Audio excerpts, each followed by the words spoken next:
Imagine, if you will, this scenario that I'm about to describe. Imagine if I could change time to get around the conservation of energy law in physics.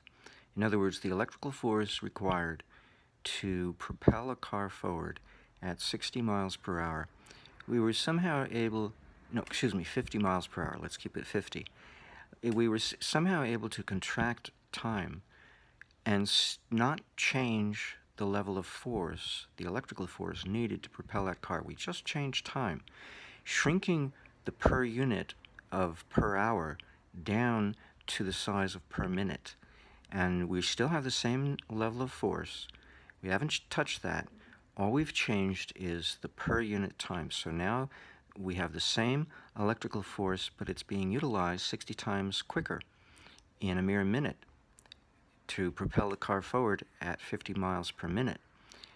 And so we can look at this several different ways. We can say that the car is going 60 times faster, or if we regulate how much energy we throttle it, how much energy we feed the car, let's feed it 60 times less energy now that we have 60 times more energy.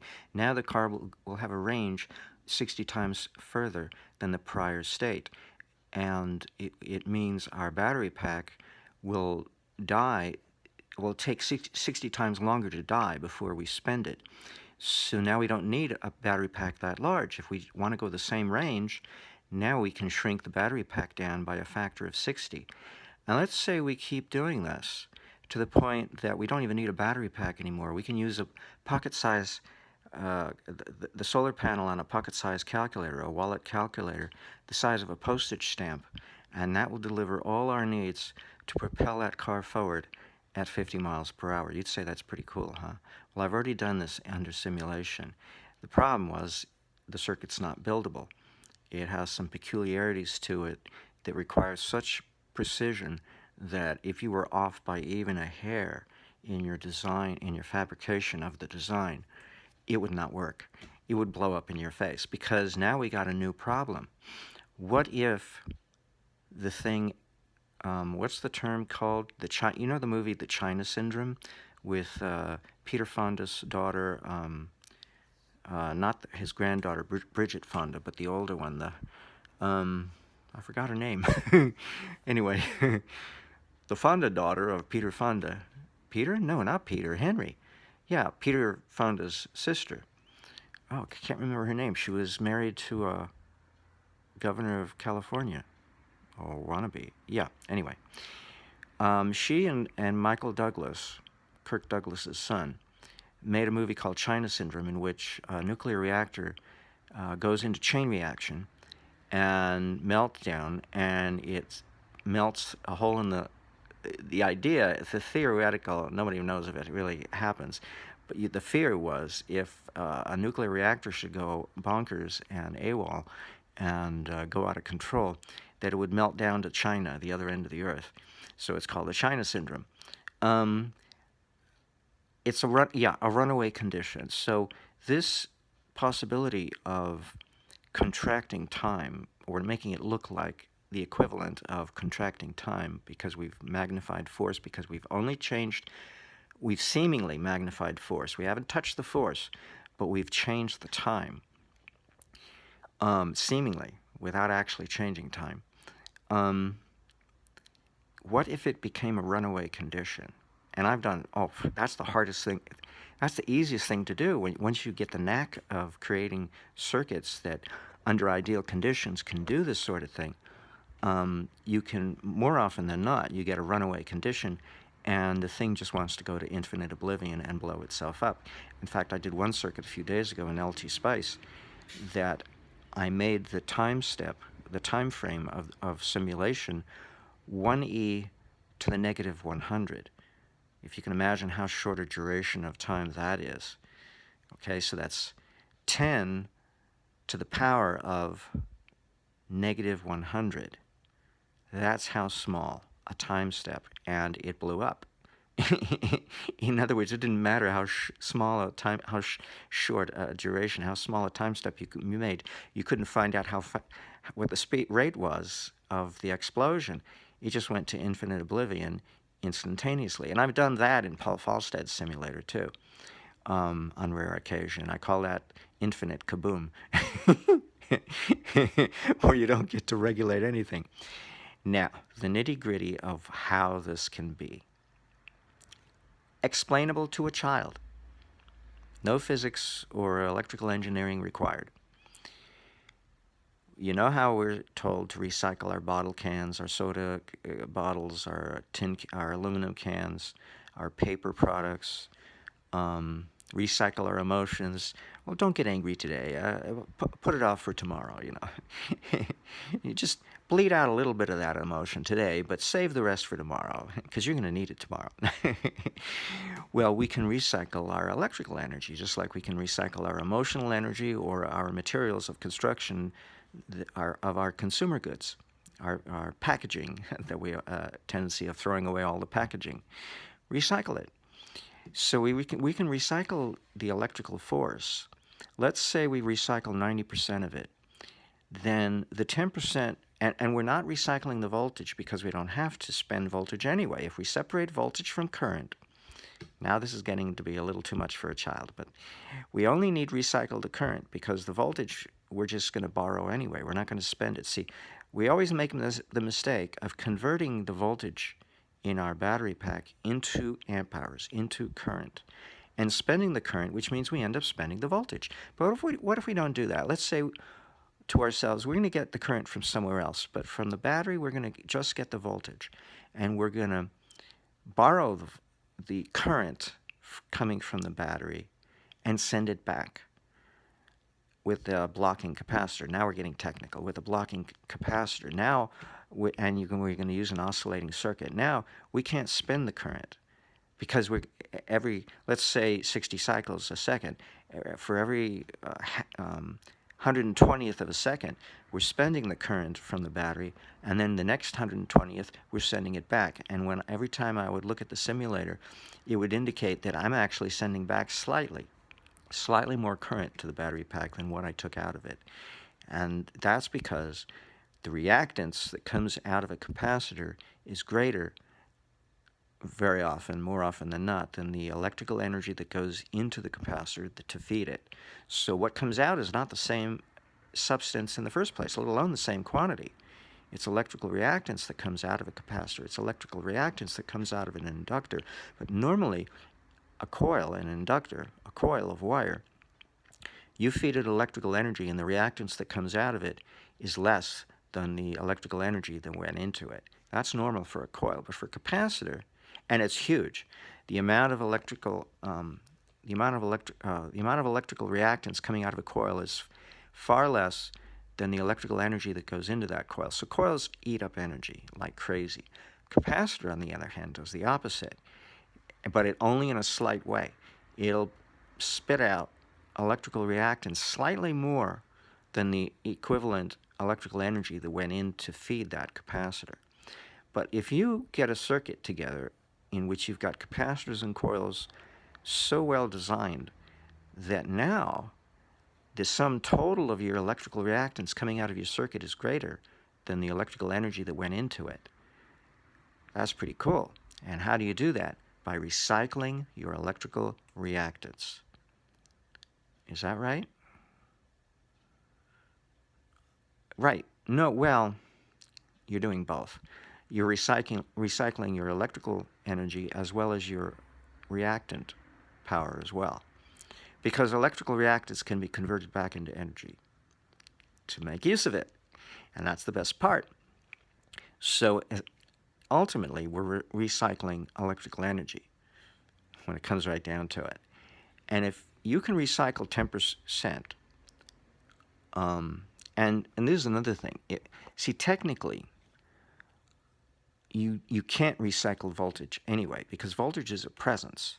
It's a pressure. It's a presence. And you don't spend voltage. You never do. Not unless you convert voltage into current. But that's a translation. The only thing we can spend is current, immediately. And if we spent 90% But see, now the circuit's going to want to make up the difference. It's going to see that you're depleting your current, so it's going to want to raise your current a little bit at a loss of its voltage. And of course it does that at the battery pack. But what if we did the opposite? What if we created all this appearance of current that wasn't there before? It's going to create an imbalance in the circuit, and the circuit's going to want to make up the difference by raising the voltage at the cost of the current. And it's going to want to do that because of all the resistances in the circuit. Resistance does more than create heat and dissipate electrical force in the form of heat by converting electrical current into heat. It also, resistance in a circuit also raises the voltage. It doesn't just get hot, it also raises its voltage due to the presence of resistance. And so now you're getting a depletion of current due to resistance, a raising of the voltage, and a creation of heat, and a loss of electrical force. That's not doing anybody any good unless you're designing a heater. But if you're designing an electric motor and it puts out heat, then you're wasting power. And you're cooking your motor and shortening its lifespan because you're cooking the insulation on all the windings. And that could be a problem if you get a short on the windings. Whoopsie, now your motor doesn't work anymore. Maybe it catches fire because it starts arcing. But so we can only recycle our current directly. Indirectly, we end up having an impact on conserving our use of voltage, but not really. And if we, especially so if we design a circuit so that all we need coming in from outside is voltage and not current, and we manufacture our current on the side as we go along, not by creating current, but by recycling it. So now our voltage source can be a microvolt. You know what a microvolt is? It's 1/1,000,000th of a volt. Now you know what a volt is. That's like a little AA battery or a AAA battery. That's about a volt. Now if you can take and make that battery voltage last 1,000,000 times longer, that's pretty good. And if you get a piece of wire and make it a yard long and hook it up to a crystal radio set from the 1920s, that's 100 years ago, that's how much power it took to power a crystal radio set. It was a little strip of wire about 3 feet long. You paste it up on your wall above your radio, and that's your aerial, that's your antenna, and it brings in the radio waves from the radio station, and it also brings in the power from that radio station. So you're using the communication from the radio station to provide the music and talk programs on your radio set, your crystal radio set, but you're also getting the power to run it too at the same time from that little strip of piece of wire, giving you 1 microvolt. Okay, so that's all I need, because I found out that if you want to do this recycled power, in order to really get the benefit, you have to keep your voltage low. Okay, so there are people on the internet that'll give you a capacitor to hook up in parallel to your electric motor, and you'll plug now this arrangement into your wall outlet of 120 volts being supplied from your wall outlet, and you'll draw less current because you're recycling the current. But you don't gain much benefit. Maybe 30% you gain savings on your power bill, because although the power company supplies you voltage, you're charged for the current, not the voltage. You're charged for your current usage. And although they rate it in kilowatt hours, you can't spend your voltage that you're getting from the power company. All you can spend is the current, even though they rate it in combination with the voltage.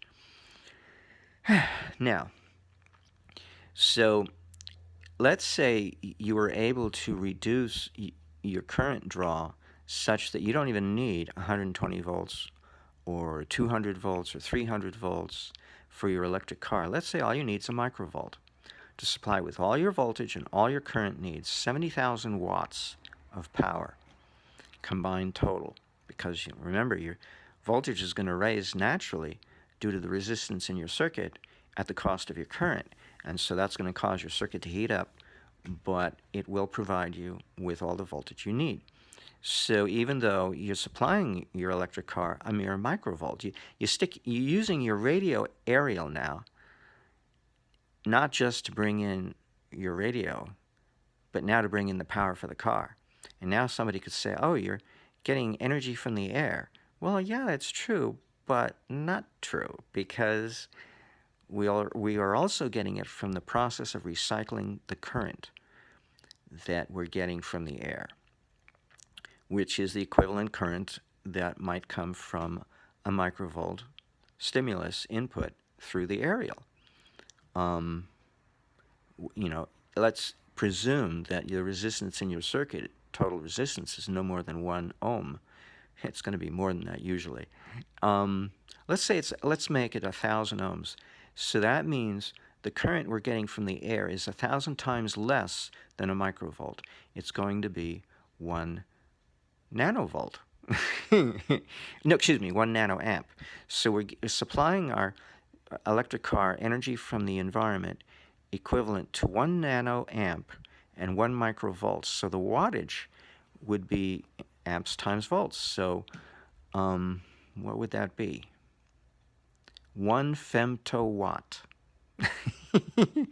1 e to the negative 15 is how much wattage we're supplying input energy to our electric car, and out comes whatever wattage we want it to be within the time frame that our electric motor needs it. 70,000 watts, 150,000 watts, you name it. Gigawatts, you name it. We'll supply it. Because all we're doing is recycling the current per unit time. Now, how does the math work on that? So if you recycle 90% of your current such that you only need to draw 10% from your source, that means you've magnified your usage of current by a factor of 10. We do the inverse. So we're using 10%, and we take the reciprocal of that. In other words, we take 1 over that, 1 divided by that, and it becomes 10. So we are essentially making it look like we have magnified our current by a factor of 10, even though we've reduced our usage by a factor of 10. So it's the reciprocal. So if we reduce our wattage down to 1 e to the negative 15, we've essentially increased our wattage by 1 e to the positive 15. So what's that now? So we're drawing 1 femtowatt from our source of energy, which is a postage stamp solar panel or an aerial on the car. Actually, a postage size solar panel actually takes in more than the aerial of a car. It's taking in solar power, but it's taking in more than 1 femtowatt of power. And then you have to use voltage division and another aerial to throw a dummy aerial to throw away that excess voltage so you don't overdo it.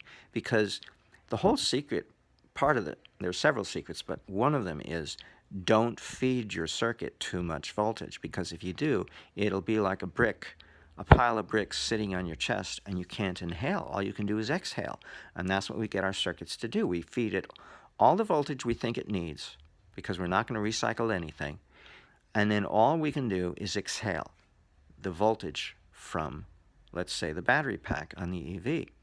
That's all we can do. It can't inhale. It can't take in any more. And how does it take in more? By recycling the current. Well, and borrowing the voltage. Well, where was I? So what's the reciprocal of 1 femtowatt?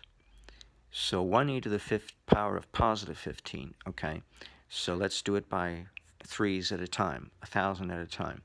So 1,000 would be 1,000 watts, and then the next 1,000 up from that is 1,000,000 watts, a megawatt. Up from a megawatt is a gigawatt, that's 1,000,000,000 watts. Up from a gigawatt is a terawatt, which is 1,000,000,000,000 watts. And up from a tera, so how many is that? That's 4 groups of 3. We still need 1 more. So it's 1,000 terawatts, a kilo terawatt, a tera kilowatt. What comes up above a tera? Is it penta? I think it's a penta, yeah. If I'm not mistaken, it's a pentawatt, which is a quadrillion watts. So we are effectively creating a quadrillion. No, excuse me, it's not watts we're creating. It's 1 quadrillion times more energy out than what goes in. All because we didn't magnify the energy, we just recycled it to make it look like we magnified the energy by a factor of 1 quadrillion, 1 penta factor of multiplication. Our coefficient of performance is 1. No, it's not right to say penta. No, we have to say quadrillion. Quadrillion to 1. 1 quadrillion versus unit 1 is our multiplication factor, namely our coefficient of performance, our COP. So that's assuming that our electric car is running mechanically and plus electrically at an efficiency of 100%. We know that doesn't happen. So if our electric car just operates at 10% efficiency mechanically and 1% efficiency electrically, now we've got a total efficiency of 10% of 1%, which is 1 mil, 1 part per thousand. So now we better create 1,000 times more electricity to make up the difference. So instead of 1 quadrillion, now it better be a factor of improvement of performance of 1 pentillion. So that's 1e to the 18, which means now we've got to recycle our wattage, get our wattage input reduced to 1 atto. ATTO, 1 attowatt of input power, which is 1,000 times less than a femto, which is a million times less than a pico, which is a billion times less than a nano, which is a trillion times less than a micro, which is a quadrillion times less than a milli, which is... Now I lost track. Where was I? You get the picture. A milli being 1,000 times less than a single unit. So we've simply recycled our current. But the consequence is we get to reduce the voltage. And that's a good thing because the more we reduce... But see, now there's a limit. We don't want to reduce the voltage, though, beyond 1 microvolt. So actually, we don't want to do that because I find there's a window of opportunity between 10 volts and 1 microvolt. And that's when I can magnify power into the zillions, 0, 0, 0, 0, zeros of efficiency. Because if I'm using an input voltage greater than 10 volts, I don't get that much gain. And so a consumer product that doesn't bother to use a voltage source smaller than 120 volts, you're really losing out on your opportunity of efficiency. But you're also don't have to worry about regulating the voltage. And here I get to have my problem. So the biggest problem when you're magnifying to such a great degree because your input voltage is very small is how do you regulate the output? Not that easy. It's very hard. You tend to get more than what you need. More voltage and more current than what you actually need. The other problem is your waveform is a mess, and it may even be random. You may end up with a randomized waveform. That's what I'm dealing with at the moment. Or you may end up with randomized spikes that don't exactly look like a waveform, but it's still randomized. Overall, it averages to be about the same, but the other problem is you get a runaway surge that's random. It's randomizable. And so how do you regulate it and put a cap on it or pulse it? You could pulse it. You could use mechanical relays if they could switch fast enough because the surge is going too fast. So now you got to slow down the surge so it doesn't rise so fast, so that you can pulse it and create at, let's say, 1,000 times per second. And so now you got pulses of energy operating at some other frequency, let's say 1,000,000 times or a billion times per second is your frequency. But it's random. It's not really periodic, but it averages to 1,000,000,000 times a second. And then you've got pulses of that surging energy 1,000 times per second. So now you've got a semblance of a circuit that looks like it's mimicking an AC circuit of 1,000 cycles per second of peaks and troughs, when in reality you've got peaks and troughs of 1,000,000,000 times per second oscillating circuit that's rising and falling. It's surging 1,000 times per second and then immediately collapsing. And then it takes another thousandth of a second to rise back up again to your target peak, so that all your peaks and collapses average out to the energy level that you want to feed your motor. And then you use pulse width modulation, a digital technique, to create a sine wave out of that, to feed your electric motor and keep it happy, because all your electric motor wants are sine waves. But if you're feeding spikes to a battery pack, you don't have to worry, because now you bring your battery pack along, but you don't use that kind of voltage.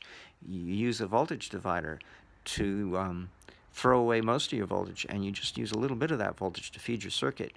But and you also use only very little current, because you're going to recycle your current to such a degree that it's going to increase your voltage feeding your motor. So you only have to trickle recharge your battery pack with very little energy, because you're using very little. So you essentially have what looks like a perpetual motion machine, although at time, things are going to wear out. Your battery's going to wear out eventually, but not much, because you're not draining them a whole lot. So you'll have to artificially use another circuit to artificially take a little bit more voltage out of your battery pack and just send it back, so that you're massaging your batteries to make at their proper voltage of usage, current usage, but at also the correct voltage drainage, so that you can massage your batteries and keep them happy. So you got to do all these things to compensate for using so little energy. It gets very complicated, basically. But all we're doing is recycling the current. That's all it is. And that any school child could understand. But I had to add all these other things to make sure you got a complete understanding. For the adult curiosity, well, why is that? Or the smart high school student, why is that? Oh, because we have to do all these other things. So I hope you enjoyed this little mono-sided, one-sided chat, fireside chat, sun-illuminated chat, on how it's possible to make it look like free energy you're getting for nothing, when in reality you're not. It's a lot of hard work, complicated work, to design a circuit that recycles its current. And you got to keep all kinds of things in mind when you're doing this that you wouldn't have to keep in mind otherwise if you're just running a simple circuit like a flashlight circuit, taking energy directly from your battery to power your motor, with nothing in between, which is what they did in the old days, 100 years ago, when they had crystal radio sets. That's what they did. Tesla did it differently, but we never learned what Tesla did. It never reached the marketplace. He was commercially dead at that point in his career for the last 40 years of his life. So all we have are stories, and we call them hoaxes on Wikipedia. The Nikola Tesla electric car hoax, which they're considering dropping that article because they don't think it ever existed, so why should we talk about it?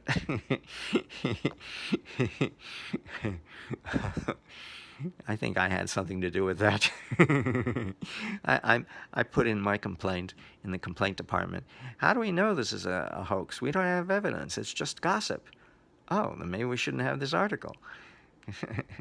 Well, it's a step in the right direction. Anyway.